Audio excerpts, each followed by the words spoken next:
ఖమ్మం జిల్లా కల్లూరు పట్టణంలో పిచ్చి కుక్కల స్వైర విహారం చేస్తున్నాయి. ఇంటి బయట ఆడుకుంటున్న చిన్నారి కారుణపై పిచ్చి కుక్క దాడి చేసింది. ఈ దాడిలో చిన్నారికి తీవ్ర గాయాలయ్యాయి. గమనించిన తండ్రి పిచ్చి కుక్కను తరిమే క్రమంలో తండ్రి నాగరాజుపై కూడా దాడికి పాల్పడంతో స్వల్ప గాయాలయ్యాయి. ప్రాథమిక చికిత్స కోసం కల్లూరు ప్రభుత్వ ఆసుపత్రికి చిన్నారిని తరలించారు.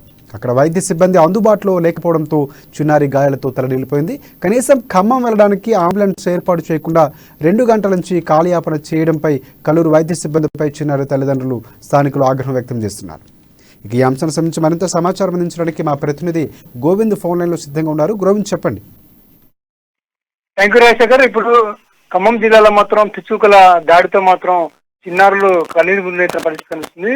అయితే జిల్లాలో ఏదైతే పిచ్చుకల దాడులు చేయడంతో ప్రజలు కానీ ఇటు చిన్నారులు కానీ భయాందోళనతో కంటి మీద కొనుక్కు లేకుండా లేకపోతే పరిస్థితి ఎన్నుకున్నది. దీంతో స్థానికులు కూడా బిక్కుమంటూ కొనసాగుతున్న పరిస్థితి. ఏదైతే ఖమ్మం జిల్లా సత్తుపల్లి నియోజకవర్గం కల్లూరు పట్టణంలో పిచ్చుక తమ పంజా విసురుతున్న పరిస్థితి కనిపిస్తుంది. ఆరు బయట ఆడుకుంటున్న 4 సంవత్సరాల చిన్నారి కారుణ్యపై పిచ్చుక దాడి చేసింది. ఈ దాడిలో చిన్నారికి ముఖానికి అదేవిధంగా కాళ్ళకి తీవ్ర గాయాలయ్యాయి. ఇది గమనించిన తండ్రి కూడా ఆ పిచ్చుకను తరిమేందు క్రమంలో కూడా తండ్రికి నాగరాజుపై కూడా ఆ పిచ్చుక విరుచుకుపడడంతో తండ్రికి కూడా గాయాలయ్యాయి. దీంతో హుటాహుటిన ప్రథమ చికిత్స కోసం కల్లూరు ప్రభుత్వ ఆసుపత్రికి చిన్నారిని తరలించారు. అక్కడ వైద్య సిబ్బంది మాత్రం అందుబాటులో లేకపోవడంతో చిన్నారి గాయాలతో కూడా తలడిల్లిపోయిన పరిస్థితి నెలకొన్నది. అయితే వైద్యం కోసం కనీసం ఖమ్మం ప్రధాన ఆసుపత్రికి వెళ్ళడానికి కూడా అంబులెన్స్ ఏర్పాటు కూడా చేయకుండా దాదాపు 2 గంటల సేపు కాలయాపన చేసినట్టు ఇటు కల్లూరు వైద్య సిబ్బందిపై కూడా అదేవిధంగా చిన్నారి తల్లిదండ్రులు స్థానికులు కూడా ఆగ్రహం వ్యక్తం చేస్తున్నారు. అయితే డాక్టర్ వచ్చి కనీసం 2-3 గంటలు అయినా సరే పట్టించుకోవడం లేదని, ఈ రోజు ఆదివారం కూడా కాదుగా వర్కింగ్ డేగా ఎందుకు రేట్లు చెప్పి కూడా మండిపడ్డారు. అదేవిధంగా ఆసుపత్రిలో కనీసం టీటీ ఇంజక్షన్ అయినా కూడా ఇవ్వలేని దుస్థితిలో ఈ ఆసుపత్రి ఉందని చెప్పి తీవ్ర ఆగ్రహం చేశారు. ఇంత పెద్ద మండల హెడ్ క్వార్టర్ లో ఉన్న ఆసుపత్రికి కూడా వైద్య సిబ్బంది అందుకోవడం అదేవిధంగా అంబులెన్స్ సైకిల్ కూడా లేకపోవడంతో ప్రజలు కానీ ఇటు తల్లిదండ్రులు కానీ ఆగ్రహం చేస్తున్నారు. పేరుకే పెద్ద ఆసుపత్రి తప్పితే ఇక్కడ వైద్య విషయంలో పూర్తిగా నిర్లక్ష్యం ఉందని తల్లిదండ్రులు ఆవేదన చేస్తున్నారు. ఇంత నిర్లక్ష్యంగా ఉన్న ఆసుపత్రిపై కూడా ఆ సిబ్బందిపై కూడా వైద్యాధికారులు స్థానిక ఎమ్మెల్యే కూడా దృష్టి పెట్టాలని కోరుతారు.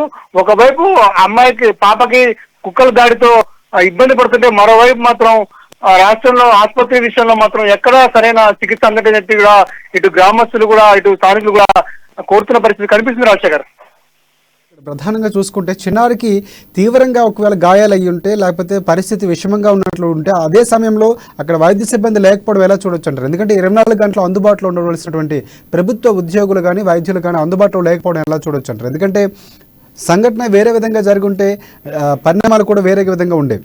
సో దీనిపై ఏమంటారు?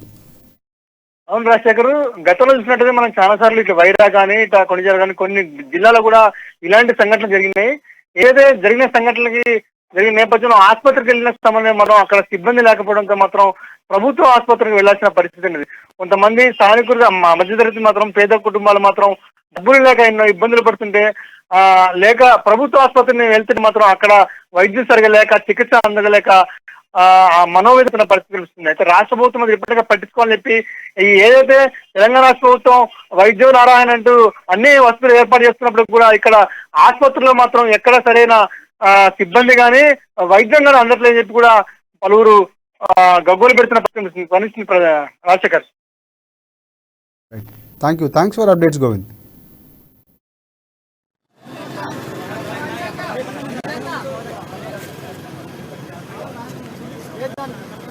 సండేనా ఇవాళ ఏమన్నా డాక్టర్ వచ్చి 3 గంటలు అవుతుంది, పాప కుక్క కాల్చింది, పెదం మొత్తం చీలిపోయింది, సోలంగడ్డ హాస్పిటల్ కుట్లేశారు. గవర్నమెంట్ హాస్పిటల్ అంటే ఇంతమందికి ఒక ఇంజక్షన్ లేదు, ఒక టీటీ వేయలేదు, ఏమీ వేయలేదు. ఎందుకంటే గవర్నమెంట్ హాస్పిటల్ ఎందుకు మనకి చెప్పు, ఎందుకు చెప్పు? అంబులెన్స్ లేదు, ఈ హాస్పిటల్ అంబులెన్స్ లేదు, ఏం లేదు, ఎందుకు చెప్పు? ఏం చేయడానికి? ఇప్పుడు ఏమన్నా ఫెస్టివల్ ఉందా, లేకపోతే వీకెండా, లేకపోతే ఏంది?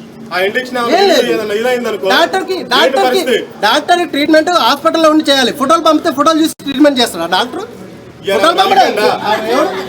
ఫోటోలు తీసుకుంటే ఎవరు? ఆదివారం లేకపోతే ఫెస్టివల్ ఉందా? ఏముంది? ఎందుకని డాక్టర్ ఇక్కడ నుంచి ఇంత పెద్ద మండల హెడ్ క్వార్టర్స్, ఇది మండల హెడ్ క్వార్టర్స్ లో అంబులెన్స్ సౌకర్యం కూడా లేదు. అంబులెన్స్ కూడా లేదన్నా. వచ్చి 2 గంటల పైన అవుతుంది. సండేనా ఇవాళ ఏమన్నా డాక్టర్ వచ్చి 3 గంటలు అవుతుంది, పాప కుక్క కాల్చింది, పెదం మొత్తం చీలిపోయింది, సోలంగడ్డ హాస్పిటల్ కుట్లేశారు. గవర్నమెంట్ హాస్పిటల్ అంటే ఇంతమందికి ఒక ఇంజక్షన్ లేదు, ఒక టీటీ వేయలేదు, ఏమీ వేయలేదు. ఎందుకంటే గవర్నమెంట్ హాస్పిటల్ ఎందుకు మనకి చెప్పు, ఎందుకు చెప్పు? అంబులెన్స్ లేదు, ఈ హాస్పిటల్ అంబులెన్స్ లేదు, ఏం లేదు, ఎందుకు చెప్పు? ఏం చేయడానికి? ఇప్పుడు